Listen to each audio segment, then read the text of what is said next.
یو سړی دی چې له دیني احکامو نه خبر نه دی، او بل سړی دی چې ګورې د په لاس کې د په غېږ کې کتاب وي، دا نشي برابرېدی.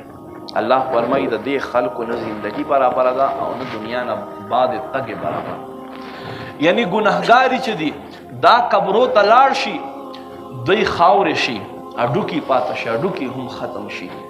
الله فرمایي نیکان ګورې داسې نه دي، تاسو دا ګمان مه کوئ. فرمایي ساء ما یحکمون، څومره بد حکم لګوئ چې تاسو وایئ چې دا خو یو شی دی، یو شی. حدیث قدسی دی په بخاری کې حدیث نمبر 6205 حدیث قدسی. هغه حدیث ته وایي چې وینا د الله وي او خوله د جناب محمد رسول الله صلی الله علیه وسلم، هغه ته حدیث قدسی وایي. الله فرمایي زما بنده یتقرب مني، ما ترا نزدې شي، ما ترا نزدې شي. فرمایي فانا سمعه الذي يسمع به، زه د وګونه شم چې دی په هغو وګونو باندې.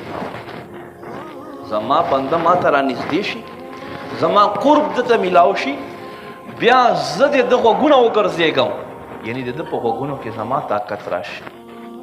یا رب طاقت خو ټول ستا دی، د هر چا په غوږونو کې طاقت د چا دی؟ الله دی که نه؟ خدا ایمان دی الحمدلله. نو ته دا ولې فرمایې؟ الله فرمایي چې ګوره دا بیا هغه طاقت نه وي چې کوم مې عام طاقت اچولی دی.